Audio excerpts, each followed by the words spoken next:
할렐루야. 우리 오늘 우리에게 주신 하나님 말씀은 창세기 1장 1절 그리고 28절 그 다음에 50장 19절 20절 이렇게 보겠습니다. 창세기 1장 1절, 창세기 1장 28절, 창세기 50장 19절 20절 말씀을 제가 봉독해 드리겠습니다. 먼저 창세기 1장 1절 말씀입니다. 태초에 하나님이 천지를 창조하시니라. 아멘. 28절 말씀입니다. 하나님이 그들에게 복을 주시며 그들에게 이르시되 생육하고 번성하여 땅에 충만하라. 땅을 정복하라. 바다의 물고기와 하늘의 새와 땅에 움직이는 모든 생물을 다스리라 하시니라. 아멘. 이제 창세기 50장입니다. 50장 19절 20절 두 절 말씀을 제가 봉독합니다. 요셉이 그들에게 이르되 두려워하지 마소서. 내가 하나님을 대신하리이까? 당신들은 나를 해하려 하였으나 하나님은 그것을 선으로 바꾸사 오늘과 같이 많은 백성의 생명을 구원하게 하시려 하셨나이다. 아멘. 오늘도 우리 하나님의 말씀이 우리 발에 빛이 되고 우리 길에 등이 되는 은혜가 있기를 원합니다. 목마른 사슴이 시냇물을 찾기에 갈급함같이 우리가 주를 찾기에 갈급함이 생수를 공급받고 생명의 양식을 얻어 소생되어지고 회복되어지는 놀라운 회복과 축복의 시간이 될 수 있기를 예수님의 이름으로 축복합니다. 아멘. 여러분 지난 한 주 어떠셨나요? 이제 새해 들어 성경 통독 설교를 시작하면서 전체적으로는 두 번째 시간이고 실제적인 성경으로 들어가면 첫 번째 시간인 창세기 시간, 창세기 말씀 나눔이 될 것입니다. 자, 오늘의 말씀의 제목에 한번 관심을 가져주시기 바랍니다. 읽기는 제가 읽겠습니다. 하나님이셨군요. 예. 여러분도 한번 마음으로만 이렇게 한번 따라해 보세요. 제가 하는 동안 하나님이셨군요. 하나님이셨군요. 창세기에 대한 사람들의 평가는 참 다양합니다.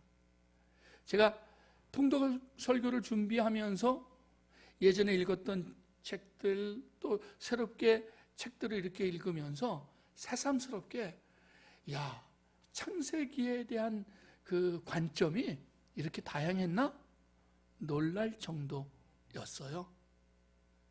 그러나 그런 다양한 관점에도 불구하고 사람들이 공감하는 공통적인 관점이 있다면 그것은 바로 창세기가 기원의 책이라는 데는 이견들이 없더라는 거예요. 창세기에는 정말 많은 시작이 기록되어져 있습니다. 우주의 시작, 지구의 시작, 생명의 시작, 인류의 시작, 결혼의 시작, 가정의 시작, 민족의 시작, 죄의 시작, 구원의 시작, 언어의 시작, 음악, 문화, 기계, 문명의 시작. 모든 시작이 창세기에 사실 나와 있습니다. 그런데 이 모든 시작이라는 것 자체의 의미를 두려고 창세기가 기록된 것은 아니에요. 우주가 어떻게 시작되었고 지구가 어떻게 시작이 되었고 인류가 어떻게 시작이 되었고 문화와 문명이 어떻게 시작되었냐 이렇게 시작되었어로 목적을 두고 성경이 창세기가 기록된 것은 아니라는 이야기지요.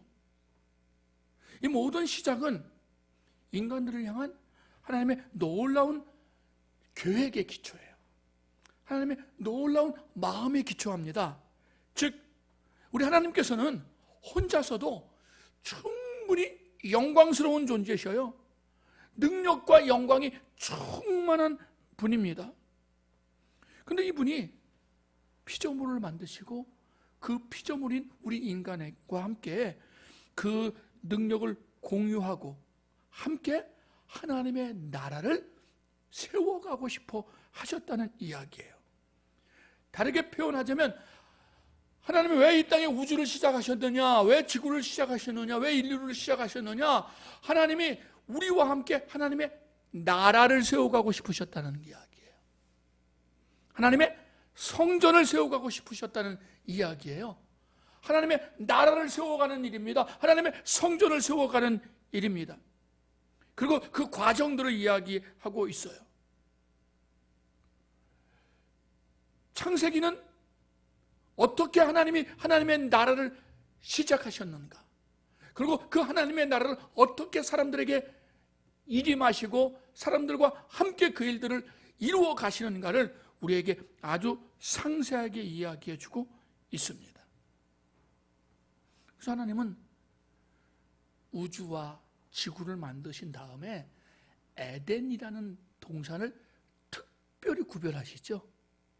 이곳에서 하나님은 피조물과 하나님과 교제하고, 또 사람들은 하나님의 그 영광을 다 받아서 대리권을 가지고 관리하고 통치하면서 모두를 행복하게 하는, 자신들뿐 아니라 자신의 가정뿐 아니라 자신들과 함께 있는 모든 동물들, 식물들을 행복하게 하는 그 에덴을 관리하고 에덴을 다스려서 하나님의 나라를 만들어가는, 또 좁은 의미로 보자면 하나님의 성전을 만들어가는 사명자로 부름을 받은 거예요.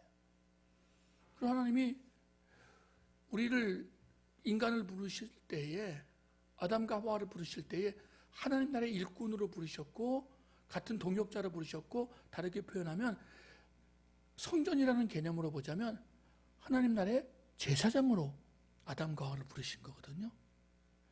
자, 그런데 매우 애석하게도 아담과 하와는 하나님의 성전을, 하나님의 나라를 불순종함으로, 반역함으로 파괴시키죠. 더럽혀버립니다. 그래서 하나님은 그들을 쫓아내실 수밖에 없었어요. 에덴은 폐쇄하시고, 에덴은 더 이상 사람들이 들어갈 수 없도록 에덴이라는 하나님의 성전, 에덴이라는 하나님의 나라는 봉쇄됐어요. 그리고 사람들은 제사장으로 부름받았던, 대리인으로 부름받았던 사람들은 그 성전에서 쫓겨나게 된 것입니다. 그러나 하나님은 여전히 맥을 이어가게 하시죠. 그 다음에 하나님은 노아를 부르십니다. 노아를 부르셔서 방주를 짓고 하나님의 진노, 그 모든 만물을 쓸어버리는 홍수의 심판에서 살아나게 하시죠. 노아의 방주는 새롭게 시작하시는 하나님의 나라의 시작을 의미하는 거예요. 새롭게 시작된 하나님의 성전을 의미하는 겁니다. 노아를 통해서 새롭게 하나님의 나라가 시작될 거예요. 노아와 그 자녀를 통해서 새롭게 하나님의 성전이 건축되고 건설될 것입니다. 바로 노아의 방주와 방주에서 나온 하나님의 사람들을 통해서 말이죠. 그러나 이렇게 노아를 통해서 하나님이 시작하신 또 다른 시작은 역시 원망, 역시 불신, 또 자신의 이름을 내고 하나님을 거역하는 교만과 범죄 때문에 또 관계가 깨지고 또 하나님과 멀어지는 결정적인 사건이 일명 바벨탑 사건이에요. 우리가 우리의 이름을 내자, 하늘 끝까지 오르게 하자. 그래서 다시는 우리가 신에 의해서 심판받는 일이 없게 하자. 신에 대한 도전이었습니다. 하나님에 대한 도전이었죠. 하나님의 권위까지 오르자, 하나님의 나라에까지 이르자. 하나님은 이제 바벨탑을 무너뜨리면서, 바벨 사건을 통해서 무너뜨리면서 더 이상 사람들이 같은 언어로 하나님을 대적하지 못하도록 징계를 내리시게 됩니다. 사람들은 이제 하나님 나라의 반하나님 나라, 하나님 나라를 대적하는 자기들의 나라를 구체적으로 만들어 가는 거예요. 이제 하나님은 처음과는 다른 접근 방법을 통해서 하나님의 나라를 세우기 시작하십니다. 그게 바로 아브라함을 부르시는 부름의 사건입니다. 우리는 아브라함을 하나님의 선민의 조상, 좁은 의미로는 유대인들의 조상이지만 믿음으로나 영적으로 보면 모든 믿음의 조상이요 영적인 하나님의 자녀들의 조상으로 아브라함을 봅니다. 아브라함은 단순히 이삭, 야곱으로 이어지는 유대 조상들에 대한 이야기가 아니라 하나님이 자기 백성들을 어떻게 부르시는가, 어떻게 성장시키는가, 어떻게 확장시키는가, 그래서 어떻게 하나님의 나라를 건설해 가는가를 보여주시는 시작점이죠. 오늘날 우리에게 아브라함이 의미가 있는 것은 아브라함이 성공해서가 아니라, 아브라함이 실수가 없어서가 아니라 오히려 그의 거듭된 실수, 어떤 때는 아내를 누이동생이라 그래가지고 왕에게 팔아먹기도 사실은 하거든요. 하나님의 약속의 말씀을 끝까지 붙들고 있지 못하고, 비록 아내가 이야기한 거지만 다른 부인을 얻어서 또 다른 아들을 낳아서 이후에 가정의 불화의 원인이 되기도 합니다. 이게 아브라함의 모습인 거예요. 아브라함이 우리의 조상이 되는 것은, 하나님이 아브라함을 믿음의 조상으로 삼았다고 하는 것은 아브라함이 완벽하다, 아브라함이 잘못이 없다, 아브라함이 탁월한 사람이다를 이야기하지 않죠. 우리 하나님이 이렇게 흠 많은 아브라함, 이렇게 실수 많은 아브라함 못지않게 훨씬 더 흠 많고 훨씬 더 실수가 많은 우리를 오늘날 하나님의 사람으로 불려지는 하나님의 백성들을 어떻게 하나님 나라를 세워가는 제사장과 일꾼으로 만들어 가시는가의 모델로 보여주는 거예요. 저는 개인적으로 성경에 기록된 소위 말하는 성경의 위인들이 실수가 많을수록 위로가 돼요. 넘어짐이 많을수록 마음이 편안해져요. 넘어지는 모습에 안타까움보다는 안도의 한숨이 나와요. 그의 넘어짐, 그의 실패, 하나님은 그걸로 그 사람을 잘라버리지 않더라고요. 끊어버리지 않더라고요. 아니야라고 하지 않더라고요. 오히려 이리 챙기고, 이리 다독이고, 이리 응원하고, 이리 축복하면서 그를 기어이 어떻게 가셔요? 하나님이 원래 원하셨던, 원래 꿈꾸셨던, 하나님이 원래 부르셨던 믿음의 조상으로 만들어 가고 계시는 거예요. 이게 오늘날 저와 여러분에게 소망이 되기를 원합니다. 자, 이제 우리는요, 하나님 나라의 일꾼으로 부름받은, 또 하나님의 성전의 제사장으로 부름받은 우리 본연의 사명과 나의 삶에 대한 이야기를 살펴볼 필요가 있어요. 내가 하나님 나라의 일꾼으로, 하나님 나라의 제사장으로 부름받았다면 나는 어떤 제사장일까? 나는 누구를 닮은 제사장일까를 한번 살펴보자는 이야기죠. 성경에는 많은 제사장에 대한 이야기가 나와요. 창세기의 영적 제사장들이죠. 아담이 제사장입니다. 노아가 제사장이에요. 이미 말씀드린 것처럼 아브라함이 제사장이죠. 이삭과 야곱이 제사장입니다. 그들의 모습을 통해서 우리는 어떤 사람인가요? 제사장은 하나님의 말씀을 받아서 하나님의 말씀을 실천하는 사람이고, 그것을 통해서 사람들을 교육하고 훈련하는 사람이고, 사람들을 중보해서 이끌어서 하나님 앞에 서게 하는 사람들입니다. 이게 제사장이죠? 그럼 우리는 어떤 제사장일까요? 첫 제사장, 첫 하나님의 사명자 아담은 넘어지고 실패했을 뿐 아니라 하나님의 낯을 피하는 어리석음을 범하게 돼요. 우리가 이 무언가 잘못됐어, 무언가 어그러진 것 같아 라고 할 때 가장 먼저 해야 될 일이 있다면 사실은 그 모습대로 하나님 앞에 나오는 거. 나왔잖아요. 사실 안 되죠. 그러니까 원래는 나와야 돼요. 근데 우리는 누구를 닮았어요? 굉장히 많이 아담을 닮았어요. 아담은 자기가 실패한 걸 알았어요. 자기가 범죄한 걸 알았어요. 자기가 이상한 방향으로 눈이 밝아진 걸 알았어요. 원래 이게 아니었는데 엉뚱한 쪽으로 눈이 밝아져서 막 부끄러워졌어요. 아내가 옛날에 아내가 아닌 것 같고 내가 옛날에 남편이 아닌 것 같아요. 숨었어요. 제사장은요, 이후에 우리가 이제 출애굽기를 통해서 보겠습니다. 아마 백성들의 죄와 백성들의 문제를 가지고 하나님 앞에 제사하기 전에 무엇부터 해야 되느냐면 자기 자신의 죄를 가지고 하나님 앞에 먼저 나아가야 되거든요. 자기 자신의 허물을 가지고 먼저 나아가야 돼요. 근데 아담은 범죄한 자기 자신의 모습을 어떻게 합니까? 하나님 앞에 감춰버리고 도피해버리죠. 그 다음에 어떻게 해요? 책임 회피해요. 내 탓이 아니라고요. 하나님이 주신 저 여자 탓이라고요. 하나님이 주셨으니까 이건 당신 하나님 잘못이에요 라고 이야기하는 거죠. 매우 애석하게 우리 인류의 첫 번째 조상, 첫 번째 제사장 하나님 나라치기는, 청지기는 회피하고 도망하고 숨어버리는 모습을 보입니다. 그것을 이어받아야 할 가인은 어떻습니까? 장남인 가인은 자기의 제사가 잘못된 것을 깨닫죠. 아우와 자기가 함께 제사를 드렸는데 자기의 제사가 하나님 앞에 받아들여지지 않는 것을 보게 됩니다. 이건 제사장 직분을 자기가 감당하지 못한 거예요. 잘못 감당한 거예요. 자기 가인은 이 문제를 어떻게 푸나요?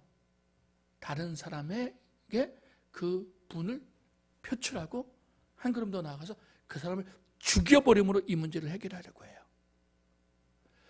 하나님이 내 제사를 안 받으셨어. 내가 제사장인데 하나님이 내 제사를 외면하셨어. 그러면 하나님과 나 사이에서 무엇이 잘못됐을까? 어디가 잘못되었을까를 봐야 되는 거죠. 점검해야 돼요. 그래서 나가야 되는 거예요. 근데 매우 애석하게 가인은 하나님 앞에 나가지 않았죠. 오히려 그 분을 품고 있다가 잘못됐다고 말씀하신 하나님의 말씀을 오히려 마음에 꾹꾹 부정적으로 담고 있다가 예배 잘 드렸다고 칭찬받은, 예배 잘 드렸다고 인정받은 동생을 죽여버리는 결과를 가져옵니다. 그리고 하나님의 형벌이 내리자. 하나님, 이 형벌은 내게 너무 무겁습니다. 하나님도 못 뵙고 사람들도 피해 도망다니다가 사람들이 저를 죽일 것입니다. 오히려 하나님 앞에 자기가 무죄한 죄 피를 흘렸음에도 불구하고 하나님 앞에 오히려 뻔뻔한 모습, 이게 두 번째 제사장의 모습이에요. 그러나 우리는 그 와중에 또 다른 제사장의 모습을 보게 되죠. 그것은 바로 노아입니다. 우리는 노아를 통해서 우리가 하나님의 자녀로 살아간다고 하는 것이, 하나님의 제사장으로 살아간다고 하는 것이 단회적인 것인가 지속적인 것인가에 대한 고민을 하게 돼요. 두 번째 인류의 조상이라고 말할 수 있는 노아는 좀 더 구체적으로 구별된 삶을 살아갑니다. 그는 방주 짓기 전에도 이미 하나님의 멋진 하나님의 사람이었습니다. 창세기 6장을 9절 말씀을 보면 노아는 의인이요 당대의 완전한 자이며 하나님과 동행한 자였다라고 기록하고 있죠. 그는 방주를 짓기 전에도 하나님의 사람이었고 방주를 지은 이후에도 하나님의 사람이었습니다. 그런데 그가 넘어지는 사건이, 그가 실패하는 사건이 일어납니다. 그것은 홍수가 끝나고 농사를 지어서 포도주 농사를 지은 다음에 포도 농사를 지은 다음에 그 포도주를 마시고 대취해서 벌거벗고 자는 문제가 발생을 합니다. 여러분, 제사장의 사명은 단회적일까요? 영속적인 걸까요? 저는 하나님의 그 자녀들의 제사장적 사명, 하나님 나라를 지키는 그 사명은 영원한 것이라고 생각을 해요. 물론 어떤 사람들은 그래서 목사가 종신제다, 그거랑은 다른 문제예요. 여기서 이야기하는 제사장은 영적 제사장의 모습을 이야기하는 거니까 우리가 하나님 앞에 제사장적 사명을 감당하는 것은 언제까지? 하나님 앞에 설 때까지 계속되어져야 될 줄 믿습니다. 계속되는 거예요. 계속되는 거. 방주를 짓기 전에, 방주를 지을 때, 방주를 지은 이후에. 근데 매우 안타깝게 노아는 어디서 넘어지죠? 방주를 지은 이후에, 그리고 방주 지은 이후의 삶 나와가지고 새로운 땅에서, 새로운 하나님의 나라에서, 새로운 성전에서 그는 실수하고 실패하고 맙니다. 사랑하는 이들이요, 제사장적 사명은, 하나님의 나라의 청지기 사명은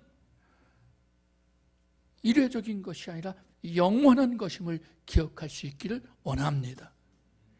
이제 우리는 여기서 또 하나의 질문을 던져야 합니다. 그렇다면 영원한 제사장의 사명, 제사장적 사명은 은혜일까 결단일까에 대한 문제예요. 아브라함이 된 것은 은혜일까요? 본인의 결단일까요?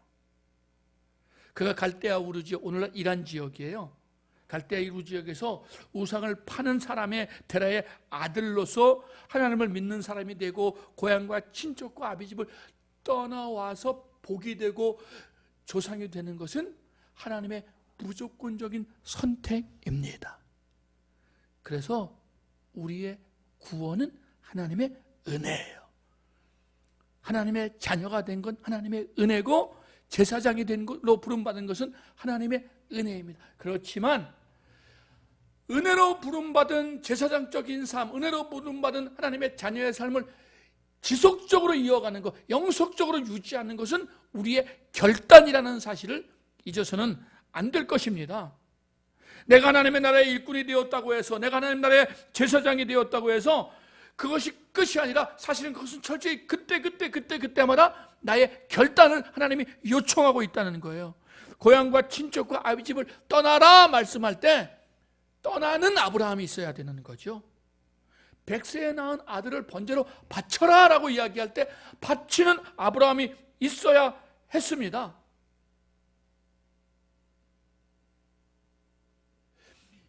여기가, 이 시점이 바로 내가 하나님의 제사장적 삶을 지속적으로 이어갈 것인가 아니면 단회적으로 말 것인가에 대한 굉장히 중요한 갈림길이 되는 것입니다. 제사장의 특권은, 신분은 이미 왕같은 제사장으로 예수 그리스도를 통해서 우리 모두에게 주어진 줄 믿습니다. 그러나 그 제사장의 영향력으로 살아가고 결국 그 제사장의 축복을 받아내는 것은 나의 결단인 것을 잊지 않기를 주의 이름으로 축복합니다. 하나님의 은혜는요, 하나님의 은혜 앞에 순종하는 사람과 만나서 하나님의 나라라는 꽃을 피워가는 거예요.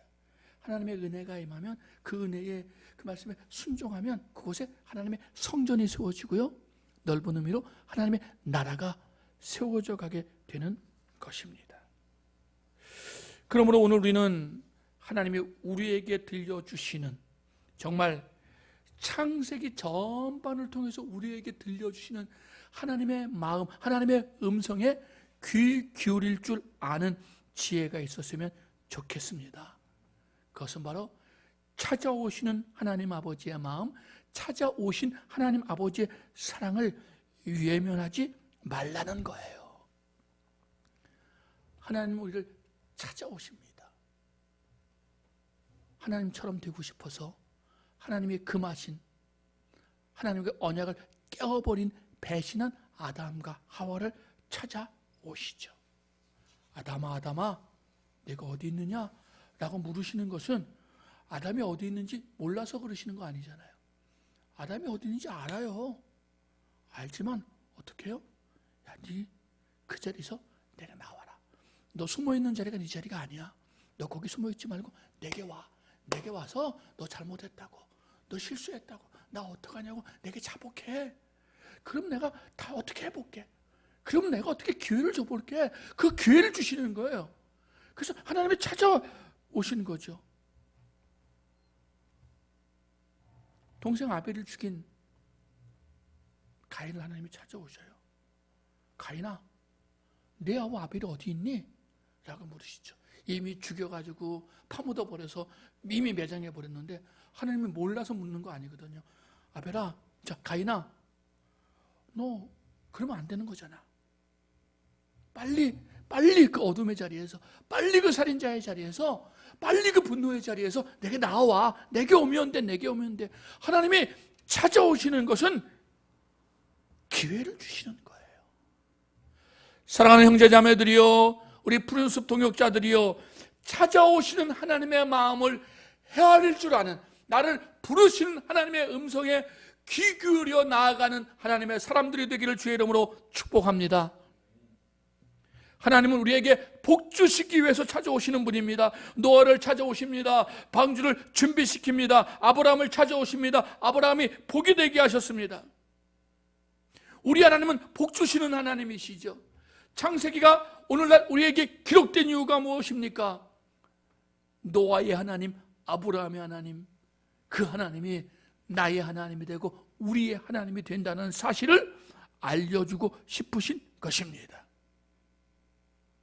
하나님은 우리를 보호하시고 우리를 지키시고 우리를 도우시고 우리에게 간섭하시는 하나님입니다. 즉 하나님은 좁은 의미의 나만의 하나님이 아니라 모든 민족과 모든 열방의 하나님이라는 사실을 잊지 않아야 될 것입니다.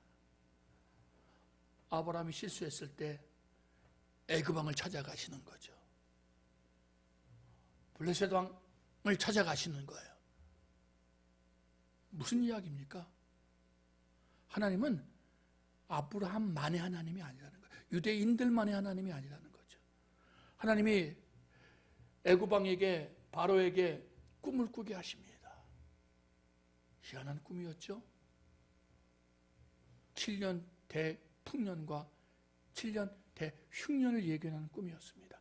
왕의 머릿속에 꿈을 심어 놓으셨습니다. 하나님이 애굽의 역사를, 인류의 역사를 주관하신다는 것입니다. 우리는 하나님을 나의 하나님으로, 우리 하나님으로 믿어야 되죠. 의지해야 됩니다. 그러나 잊지 말 것은 하나님이 나만의 하나님이라고 이야기하면 곤란하다는 거죠. 하나님이 우리만의 하나님으로 이야기하면 곤란하다는 거예요. 하나님은 나만의 하나님이 아니에요. 하나님은 우주 만물의 하나님입니다. 우리는 그것을 세상이라고 불러요. 세상. 사랑하는 형제 자매들이요, 우리 하나님은 나의 하나님이기도 하지만 내 주변에, 내가 말하는 내 주변의 하나님, 그들도 통치하시고 때로는 나에게 원수같이 굴고 때로는 나를 괴롭히는 그들까지도 통치할 수 있는 그 하나님인 것을 잊지 않는 지혜가 있기를 원합니다. 하나님은요, 하나님의 백성들이 하나님의 자녀답게 될 때까지 끝까지 때로는 간섭하시고 때로는 훈련시키시고 다듬어 가시는 하나님인 것을 믿는 지혜가 있기를 원합니다. 창세기에서 적지 않은 분량을 차지하고 있는 위대한 믿음의 조상이 있습니다. 야곱입니다. 야곱 역시 아브라함과 이삭을 통해서 내려오는 제사장적 사명을 받은 자입니다.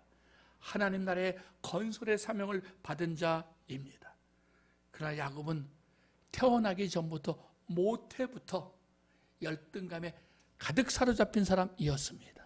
그는 태어나면서 형의 발 뒤꿈치를 잡고 나와야 직성이 풀리는 사람이었어요. 무슨 이야기냐? 너 죽고 나 죽자 거죠.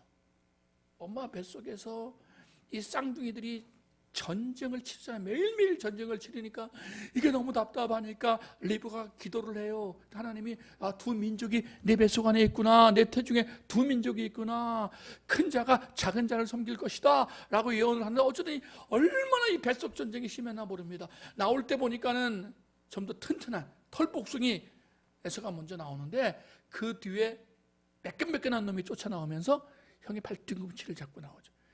이건 둘 다 죽자는 이야기거든요. 이게 누구예요? 이게 야곱이에요. 야곱은 태어난 이후에도 기회가 될 때마다 형을 속이고 아버지를 속여서 장자의 권한을, 제사장적 권한을 자기 것으로 만듭니다. 근데 여러분, 하나님의 축복이라는 게 어떤 라이센스 면허증입니까? 그냥 축복받으면 그때부터 복이 내게 임하는 것입니까? 그렇지 않거든요. 복을 받을 사람으로, 제사장적 사명을 감당할 사람으로 어떻게 해야 돼요? 변화되어야 되죠. 창세기는요, 하나님이 하나님의 사람들을 제사장으로 부르셨고, 그 제사장으로 부르신 사람들을 어떻게 훈련시켜 가시고 어떻게 다듬어 가시는가를 야곱을 통해서 보여주고 계시는 거예요. 저와 여러분이 하나님의 제사장으로 부름받은 줄을 믿습니다. 우린 왕같은 제사장이에요. 그런데 우리 자신의 모습을 돌아보니까 실수가 많습니다. 흠이 많습니다. 이리 보고 저리 봐도 잘못이 많습니다. 잘 속입니다. 상처 투성입니다. 야곱 못지않은 컴플렉스 투성입니다. 남들이 뭐라고 둘이서 모여서 이야기하면 저놈들이 또 내 흉보네. 이게 우리예요. 남들이 모여서 이야기하고 있으면 저거 어떻게 쫓아가서 내 자랑을 한번 할까? 열등감 투성이에요. 이게 야곱입니다. 그것 때문에 속이기도 하고 그것 때문에 속는 일도 많아요. 야곱은 속이기도 했지만 속임당한 일도 적지 않습니다. 그는 20년 동안 삭도 없이 외삼촌 집에 노예 아닌 노예처럼 종처럼 살아가야 했습니다.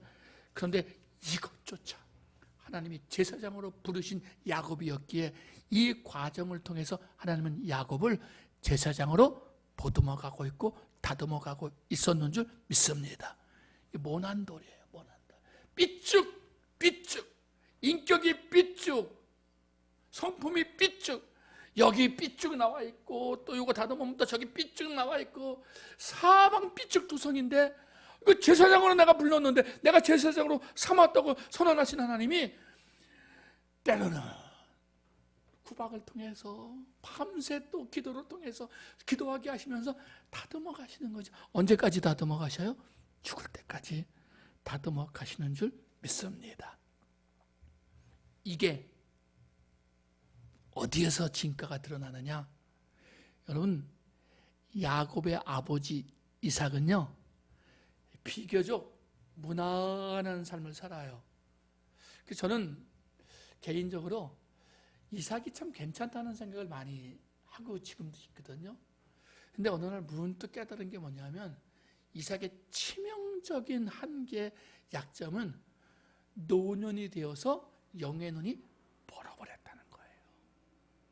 그의 무난한 삶은 자기도 모르는 사이에 별미를 가져와야 축복할 수 있는 이기심으로 흘러버렸고 그 이기심은 자기의 눈을, 영적인 눈까지 멀어버렸어요.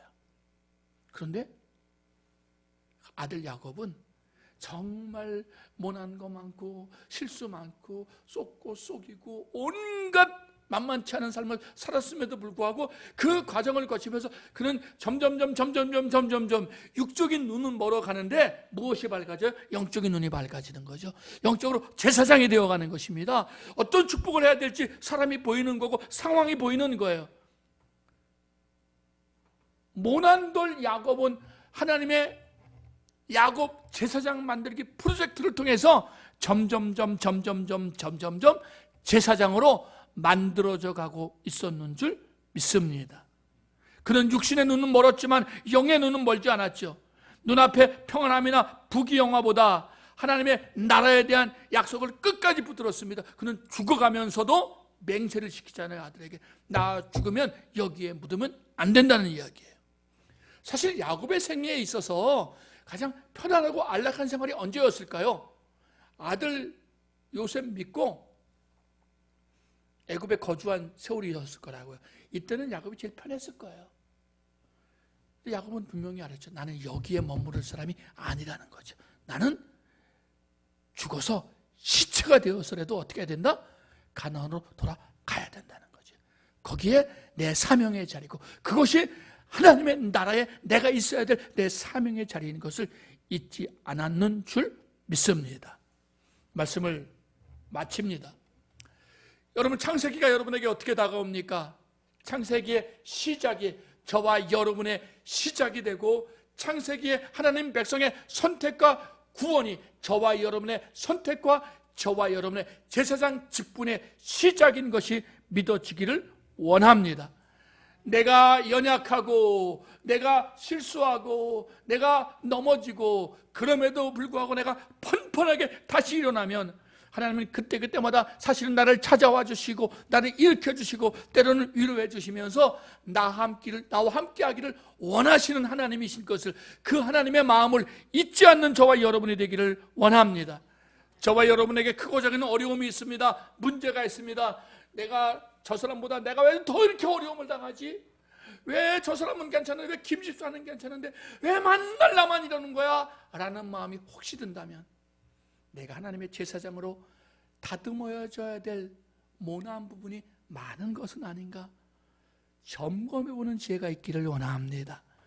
하나님의 그 계획과 하나님의 그 섭리에 순종하면서 내가 하나님 나라의 제사장으로, 일꾼으로, 그리고 이제 하나님 나라의 확장을 위해서 쓰임받는 사람으로 기꺼이 쓰임받겠습니다. 주여 나를 사용하시고 나를 도우시고 나와 함께해 주옵소서 고백하며 믿음으로 나아가는 저와 여러분, 우리 모두가 되기를 예수님의 이름으로 축복합니다. 아멘. 기도합니다. 살아계신 하나님, 우주의 만물의 주인이신 하나님이 아브라함을 부르셨듯이 우리를 부르셨음을 믿습니다.